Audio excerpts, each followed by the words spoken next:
stalking. Stick with me and I will sort out your caffeine cravings in style. Apparently. What do you recommend?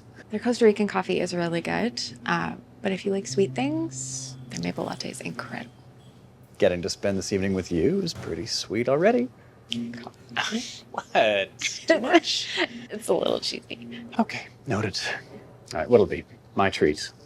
I mean, I've talked it up so much, I think it's got to be the maple latte. There it is. 2 maple lattes, please. This piece started out what I thought was going to be a rom-com, very unassuming, and you're kind of seeing the start of a new relationship brimming. But then there were these layers of unease and tension looming throughout that built brilliantly as we continued. I also thought the lighting was nice because it had an element of coziness, but then the shadows and what was hidden also created that level of concern and paranoia. Really difficult but important conversation to be had in this piece. The dialogue to highlight the issue of the so called nice guys and the affordances we make for them, in not wanting to be rude or wanting to just move things along, um, justifications made by other men of these guys who don't respect boundaries and who are lurking behind the guise of just caring a lot. I think many people would relate to the truth of this piece from their own experiences. It seems to be an announcement for victimization of women from people that harass them or men that are obsessed with them. Brooke, on her date, she tries to do everything right and speak to Sean, who just can't leave her alone. And I thought it was key that she mentioned he has done this 3 times before. Perhaps that's a telltale sign of knowing you're being harassed and not just pursued. The fellow that played Sean, the actor in that part, was excellent. He had the right intensity and the right hostility. It was so real. It would be hard to shake that, I'm sure, if I met him in person. But overall, just really well done. This was a very compelling and rather frightening Canadian short. A woman on a date is interrupted by a man who is stalking her. I appreciated the writing in this one. The tension builds throughout as the stalker gets more and more insistent and the woman feels more and more uncomfortable.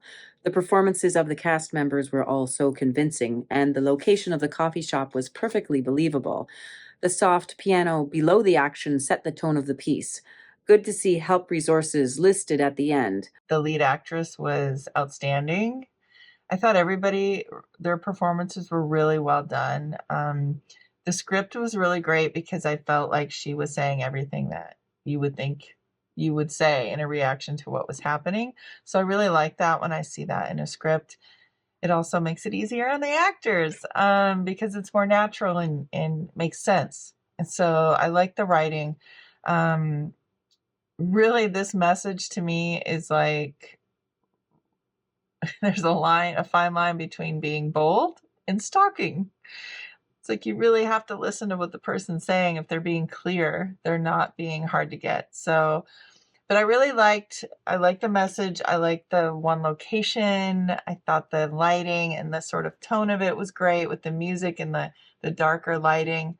And the tone of the cafe itself was really calm. And, then this guy, the calm part of it was the creepy part because, he seems to be harmless in the beginning, like the other guy was saying. And then at the end, it's very clear that that's not really the case. I think the lighthearted banter and the setting really helped to show the contrast with the creepiness.